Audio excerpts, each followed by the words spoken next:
इस बजट में हमारे बर्तन बिके ना बिके, लेकिन मोदी जी के बर्तन ऑलरेडी बिक चुके हैं। हमारी लंका लगे ना लगे, लेकिन बीजेपी की ऑलरेडी लग चुकी है यहां पर लंका। आपको दिखाना चाहता हूं, थोड़े दिन पहले एक न्यूज सामने आई थी, आपकी स्क्रीन के ऊपर है, जहां पर यह पता चला था कि राज्यसभा में एनडीए अपने मेजॉरिटी मार्क्स से नीचे आ चुका है। अब ये जो बजट सेशन होने वाला है, इसमें फाइनेंस बिल पेश होगा, उसके साथ 6 और बिल्स यहां पर पेश करेगी सरकार, और इन बिल्स को किस तरीके से पास कराया जाएगा राज्यसभा में, यह एक बहुत बड़ा क्वेश्चन मार्क बन के खड़ा हो जाता है। चलो एक बार के लिए छोड़ देते हैं बाकी सारे बिल्स को। फाइनेंस बिल अगर पास नहीं होता तो उसके बाद प्रेसिडेंट के पास ये बिल जाता है। प्रेसिडेंट जो है समन करते हैं जॉइंट सिटिंग को, दोनों हाउसेस की जॉइंट सिटिंग को समन किया जाता है इस डेडलॉक को रिजॉल्व करने के लिए। अब ऐसे में या तो प्रेसिडेंट इस बिल को पास कर सकते हैं, या फिर होल्ड कर सकते हैं, या फिर दोबारा रिकंसिडरेशन के लिए भेज सकते हैं दोनों हाउसेस के अंदर। देखो वैसे तो बहुत मुश्किल ये सिनेरियो है, ऐसा कुछ होने नहीं वाला, क्योंकि हमने देखा था कि फार्मर्स बिल के टाइम पर भी किस तरीके से इन्होंने अपने मनमानी तरीके से बिल्स पास करवाए थे।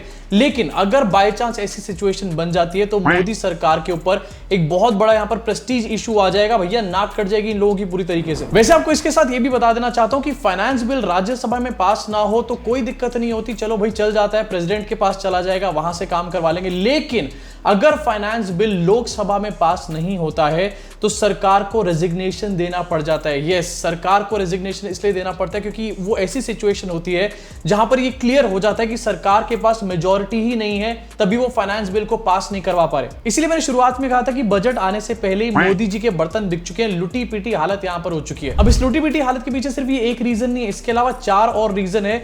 दूसरा सबसे बड़ा रीजन आपको बताना चाहता हूं, अब हाउस शुरू होने वाला है, और जैसे कि मैंने आपको बताया कि लोकसभा में अगर फाइनेंस बिल पास नहीं होता तो सरकार गिर जाती है। अब यहां पर सबसे बड़ा पंगा ये निकल कर आ रहा है कि जो इस टाइम पर सरकार बनी हुई है वो चंद्रबाबू नायडू और जेडीयू के बेसिस पर बनी हुई है, और ये दोनों लोग आजकल जो है कुछ ज्यादा ही नाराज नजर आ रहे हैं, और वो किस लिए?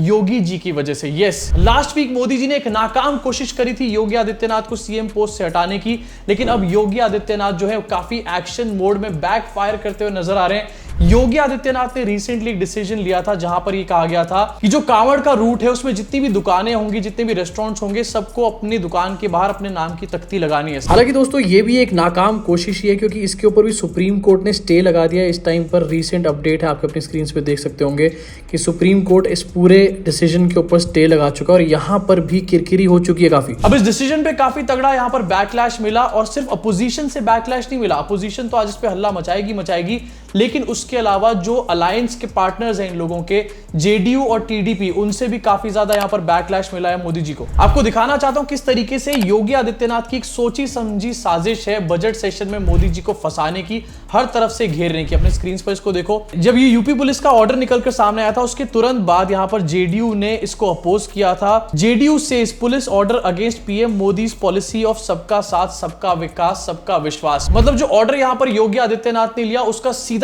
इंपैक्ट यहां पर मोदी जी के अलायंस के ऊपर पड़ रहा है। जेडीयू के अपने स्टेटमेंट से ये बात समझ आ रही है। इसके अलावा आपको दिखाना चाहता हूं टीडीपी के जो चीफ हैं चंद्रबाबू नायडू, वो तो पहले ही काफी ज्यादा फेमस है अपने प्रो मुस्लिम पॉलिसीज को लेकर के। इनफैक्ट आंध्र प्रदेश के अंदर माइनॉरिटीज को रिजर्वेशन देने की बात करते हैं चंद्रबाबू नायडू, तो इस डिसीजन को देखकर कहां ही वो खुश होंगे। और ये दोनों अलायंस के पार्टनर इतने ज्यादा इंपॉर्टेंट है कि अगर ये दोनों अपनी सपोर्ट हटा ले तो ये जो फाइनेंस बिल है ये लोकसभा में भी पास नहीं होगा, और मोदी सरकार को यहां पर इस्तीफा देना पड़ जाएगा। अब जैसे मैंने बताया कि बजट सेशन में ये 2 बड़े चैलेंजेस तो होने ही वाले हैं जो सरकार को पूरी तरीके से हिला करके रख देंगे, लेकिन इसके अलावा 3 और बहुत बड़े चैलेंजेस फेस करने वाले हैं यहां पर मोदी जी, और उसकी वजह से इस टाइम पर काफी पानी पसीने पसीने हो रहे होंगे। लेकिन उन 3 चैलेंजेस को बताने से पहले बात करना चाहता हूं यहां पर मैं शेयर मार्केट के बारे में, क्योंकि ये बजट का वीक है तो शेयर मार्केट के ऊपर एक बहुत तगड़ा यहां पर इंपैक्ट होने वाला है। वैसे बजट वाले वीक में स्टॉक मार्केट जो है वो काफी ज्यादा वॉलेटाइल हो जाती है। अब ऐसे में किस दिन मार्केट ऊपर जाता है, किस दिन मार्केट नीचे आ जाता है। मार्केट ऊपर जाने पे तो लोग पैसे कमाते हैं, लेकिन क्या आप जानते हैं कि मार्केट नीचे जाने पर भी अब आप पैसे कमा सकते हो? यस, और वो है ऑप्शन ट्रेडिंग्स के जरिए। और ऑप्शन ट्रेडिंग शुरू करने के लिए सबसे इजी ऐप है मार्केट वुल्फ। मार्केट वुल्फ एक सेबी रजिस्टर्ड प्लेटफॉर्म है जहां पर आप बिना डीमैट अकाउंट के भी ट्रेडिंग कर सकते हो, और सबसे बड़ी बात ये स्कैल्पिंग के लिए भी बेस्ट मानी जाती है। चलो एक बार आपको फिर से दिखाता हूं कि आखिरकार इसको यूज कैसे करते हैं। बहुत ही सिंपल है, ये मैंने लॉगिन कर लिया और इजी वे का फीचर यहां पर चूज कर लिया। ट्रेड करने के लिए मैंने चूज किया बैंक निफ्टी निफ्टी और ट्रेंड्स देख के मुझे यहाँ पर लग रहा है कि ये अभी और नीचे जाएगा, तो मैंने चूज कर लिया यहाँ पर डाउन का ऑप्शन। लास्ट स्टेप में प्रॉफिट ज्यादा रखने के लिए मैंने यहाँ पर चूज कर लिया है फास्टर का ऑप्शन, और बस हो गया। देखा कितनी इजीली मैंने यहाँ पर बेसिक नॉलेज के साथ अपना ट्रेड प्लेस कर लिया। अब आप भी अपना ट्रेड लाइव मॉनिटर यहाँ पर कर सकते हो, और अगर आपको लगता है कि आपके डिजायर्ड लेवल पे पहुंच चुके हैं आपके प्रॉफिट्स, तो आप अपने ट्रेड को स्टॉप भी यहाँ पर कर सकते हो। यहाँ मैंने स्टॉप पर क्लिक कर दिया और कितनी आसानी से 1541 का प्रॉफिट मैंने यहाँ पर बुक कर लिया है, जो कि 48% है in just 2 minutes. Market wolf का ब्रोकरेज यहाँ पर इंडस्ट्री में सबसे ज्यादा लोएस्ट है, यानी कि ये लोग चार्ज करते हैं सिर्फ 9 रुपए अगर आपका लॉस होता है, और चार्ज करते हैं 19 रुपीज अगर आपका प्रॉफिट बुक होता है तो। जबकि इंडस्ट्री के बाकी के प्लेटफॉर्म जो है 20 रुपए का ब्रोकरेज चार्ज करते हैं, चाहे आपका प्रॉफिट हो चाहे आपका लॉस हो। इनफैक्ट ये लोग कोई मेंटेनेंस भी चार्ज नहीं करते, यानी कि आप लोग सिर्फ 99 में पा सकते हैं लाइफ टाइम ट्रेडिंग प्लेटफॉर्म, जहां पर आप जिंदगी भर ट्रेड कर सकते हैं। अब क्योंकि ऐप इतना ज्यादा इजी है तो इसको चेकआउट जरूर करना, लिंक इसका डिस्क्रिप्शन और पिन कमेंट में यहां पर मैं डाल दूंगा। Coming back to the video, 3 और भसूड़ियां हैं जो मोदी जी का वेट कर रही हैं। सबसे पहली भसूड़ी आपको दिखाना चाहता हूं, नीट के ऊपर एक बहुत तगड़ा यहां पर हल्ला मचने वाला है कि नीट से रिलेटेड 2 बड़ी न्यूज सामने निकल कर आए, और जो विपक्ष है वो इसके ऊपर डेफिनेटली एक बड़ा हंगामा क्रिएट करेगा। नीट परीक्षा का रिजल्ट, राजकोट के एक ही सेंटर में 70% छात्र जो है नीट परीक्षा में पास हो गए। राजकोट में भैया गुजरात मॉडल चल रहा है यहाँ पे, बाकी जगहों पे तो इतने अच्छे रिजल्ट आते नहीं। कहानी सिर्फ यही नहीं रुकती, एक और दिखाना चाहता हूं स्क्रीन के ऊपर। Gujarat girl fails class 12 gets 705 in NEET, मतलब 12th स्टैंडर्ड में फेल हो गई लेकिन नीट में बढ़िया स्कोर आ गया, मजे मजे हो रहे हैं। वैसे एक इंसान को मैं भी जानता हूं जिसने गुजरात के अंदर MA in entire political science कर रखी है, तो भैया गुजरात में कुछ भी हो सकता है, समझ रहे हो ना आप लोग। इसके अलावा भी पूरे देश में फिर से नीट को लेकर के काफी हल्ला मच रहा है, और ये मैटर डेफिनेटली संसद के अंदर उठने वाला है। मोदी जी को इसको लेकर के अभी से एंग्जाइटी शुरू हो चुकी होगी। इसके अलावा एक और आपको दिखाना चाहता हूं, यूपीएससी में स्कैम के बारे में बहुत बात हो रही है। पूजा खेड़कर की न्यूज हमने रिसेंटली देखी, अल्लम गल्लम दुनिया जहान के सारे यहां पर सर्टिफिकेट फर्जी जमा कर रखे थे। उसके अलावा भी 1-2 केसेस और निकल के सामने आया जहां पर फर्जी सर्टिफिकेट का मामला सामने आया है। चल क्या रहा है यूपीएससी के अंदर, हमारा पूरा देश ज्यादातर ब्यूरोक्रेसी के लोग चलाते हैं, और ब्यूरोक्रेसी में ये एक बहुत बड़ा स्कैम है। इससे भी बड़ा स्कैम आपको दिखाऊं क्या है आपकी स्क्रीन के ऊपर, ये जो यूपीएससी के चीफ हैं मनोज सोनी, ये 5 साल पहले ही क्विट करके चले गए, मतलब 5 साल बाद इनका रिटायरमेंट होना था, 5 साल पहले ही क्विट करके चले गए, और कह रहे हैं कि भैया मैं तो झोला लेकर के चल दूंगा, साधु सन्यासी हूं, मैं यहां पर भगवान की सेवा करने वाला हूं। वाह, तालियां हो जाए इनके लिए भी भैया। कुछ नहीं मिले तो भगवान की शरण में जाकर के छुप जाओ। किसी भी इन्वेस्टिगेशन से बचने का तरीका थोड़ा सा कैजुअल है, और डेफिनेटली इसको लेकर भी काफी तगड़ा यहां पर बखेड़ा खड़ा होगा। इसके अलावा एक और आपको दिखाना चाहता हूं कि स्क्रीन के ऊपर, ये तो सरकार ने कल शाम को अपने पैर पे कुल्हाड़ी मारी है। सरकार ने एक ऑर्डर यहां पर जारी करा है, जहां पर सरकार ने कहा है कि सरकार का कोई भी कर्मचारी जो है वो अब आरएसएस की किसी भी एक्टिविटी में पार्ट ले सकता है। इस चीज के ऊपर बैन लगा हुआ था, इनफैक्ट लगभग पिछले 50 साल से इस चीज को बैन करा गया था। पवन खेड़ा की इस ट्वीट को अपने स्क्रीन पर देखिए। 58 years ago the central government had imposed a ban on government employees taking part in the activities of the RSS. Modi government has withdrawn the order. Sardar Vallabh भाई पटेल ने आरएसएस के ऊपर बैन लगाया था। आरएसएस के ऊपर वो बैन तो हटा दिया गया था, लेकिन एक और बैन लगाया गया था कि कोई भी गवर्नमेंट एम्प्लॉय जो है वो आरएसएस की एक्टिविटीज में इन्वॉल्व नहीं हो सकता, विच इज क्वाइट फेयर, क्योंकि आरएसएस जो है एक धर्म के हिसाब से चलती है, एक धर्म के ही बारे में बात करती है, और हमारा देश जो है उसका संविधान जो है वो सेकुलरिज्म के बारे में बात करता है। तो डेफिनेटली कोई भी सरकार का अधिकारी या फिर कोई भी सरकारी अफसर जो है यहां पर आरएसएस के साथ लिप्त हो जाए, इन्वॉल्व हो जाए, ऐसे में एक बहुत बड़ा कंट्रडिक्शन हो जाएगा हमारे देश के संविधान के साथ उस सरकारी अधिकारी का। लेकिन उस ऑर्डर को फाइनली अब स्क्रैप कर दिया गया है। दिस अगेन शोज कि आरएसएस की पावर वापस कितनी ज्यादा बढ़ती चली जा रही है, और मोदी जी की पावर आरएसएस के सामने कितनी कम हो रही है।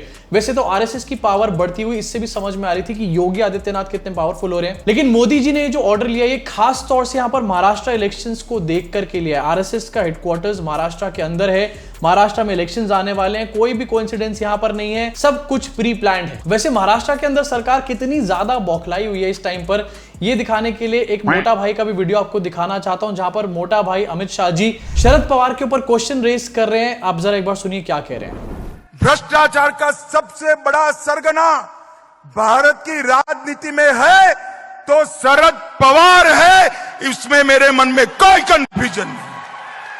आप क्या आरोप कर रहे हो हम पर? इस देश में कोई भी सरकार में भ्रष्टाचार को संस्थागत करने का काम, इंस्टीट्यूशनलाइज करने का काम अगर किसी ने किया तो शरद पवार आपने किया है, मैं डंके की चोट पर कह कर दे। भ्रष्टाचार का सरगना यहां पर शरद पवार को बताया जा रहा है। कितनी बौखलाहट निकल करके सामने आ रही है। भ्रष्टाचार का सरगना तो बोल दिया अमित शाह जी आपने, लेकिन जरा जनता को यह भी बता दो कि इसी भ्रष्टाचार के सरगना को पद्म विभूषण अवार्ड किसने दिया था? मोदी सरकार ने। मोदी जी ने खुद यहां पर पद्म विभूषण अवार्ड दिया था शरद पवार को, और आज अमित शाह कह रहे हैं कि ये भ्रष्टाचार के सरगना है। सारी सरकारों में इंस्टीट्यूशनलाइज किया इन्होंने भ्रष्टाचार को। तालियां हो जाए भैया, अपनी बातें करके याद नहीं रखते, कुछ भी करने लग जाते हैं। अब ये तो भैया एक बहुत बड़ा सवाल निकल कर खड़ा होता है, और वो भी मोदी जी के ऊपर निकल कर खड़ा होता है कि अगर शरद पवार भ्रष्टाचार के सरगना है तो उनको पद्म विभूषण अवार्ड क्यों दिया गया?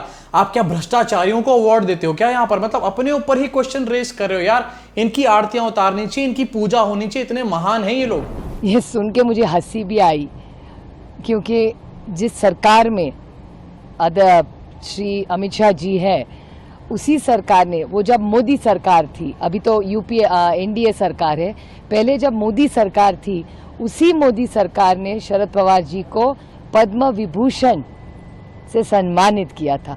तो एक बार तय कर ले बीजेपी कि शरद पवार। चलो यार, काफी हो गई देश के बारे में बात, काफी हो गई बजट के बारे में बात। अब जरा बात करते हैं इंटरनेशनल न्यूज के बारे में। इंटरनेशनल न्यूज जो चाचा की तरफ से सामने निकल कर आई है, जो चाचा ने प्रेसिडेंशियल इलेक्शन से पुल आउट कर लिया है अपना नाम। यस, और बिल्कुल ठीक किया इन्होंने, क्योंकि यार इनकी हालत कुछ ज्यादा खस्ता यहां पर लग रही थी। ऐसा लग रहा था कि एक खांसी में कहीं इनके प्राण ना निकल जाएं, और बिल्कुल ठीक किया, बिल्कुल सही डिसीजन है। लेकिन इस डिसीजन के साथ साथ इन्होंने यहां पर नॉमिनेट किया है कमला हैरिस को। अब ये काफी बड़ा अपने आप में पॉलिटिकल मूव है, क्योंकि रिसेंटली हमने देखा था कि जेडी वैंस की काफी ज्यादा चर्चा हो रही थी, जहां पर ट्रंप ने अपने वाइस प्रेसिडेंशियल बंदे के लिए जेडी वैंस का नाम सामने रखा था। और जेडी वैंस की जो वाइफ है वो एक इंडियन औरत है, एक इंडियन महिला है, और ऐसे में भक्त काफी ज्यादा खुश हो रहे थे कि चलो भैया फाइनली यहां पर भी इंडियन बंदे की बात आगे आ चुकी है, और अब जो वाइस प्रेसिडेंट बनेंगे अमेरिका के, उनकी वाइफ इंडियन होने वाली है। लेकिन कमला हैरिस का नाम आगे आने के बाद भक्तों के अरमानों पे पानी फिर चुका है, क्योंकि कमला हैरिस की जो रूट्स है वो इटसेल्फ इंडिया से ही जुड़ी हुई है। यहां पर जेडी वैंस की तो वाइफ इंडियन है,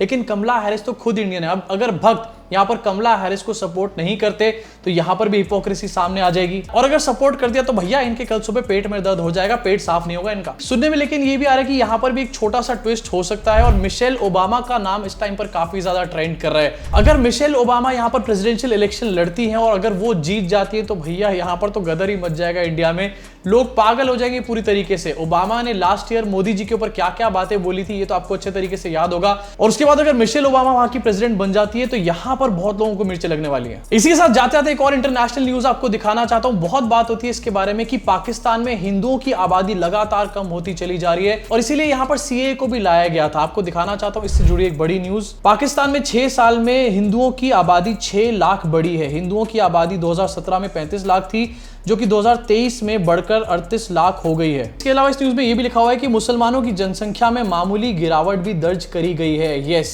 हिंदुओं की पॉपुलेशन बढ़ रही है पाकिस्तान के अंदर। इसके बाद क्या कहना चाहेंगे वो लोग जो सीएए की बहुत ज्यादा वकालत कर रहे थे? कमेंट सेक्शन में जरा आके बता दो यार प्लीज। इसी के साथ इस वीडियो को यही खत्म करना चाहूंगा, और जाते जाते आपको याद दिलाना चाहूंगा मार्केट वुल्फ, जिसपे 2 मिलियन से भी ज्यादा इस टाइम पर डाउनलोड्स हैं, उसको आप डाउनलोड कर सकते हो। लिंक मैंने डिस्क्रिप्शन और पिंड कमेंट में डाल रखा है। भड़ास जरूर निकालना अपनी कमेंट सेक्शन में। मुलाकात होगी आप सब लोगों से इस चैनल के अगले वीडियो में।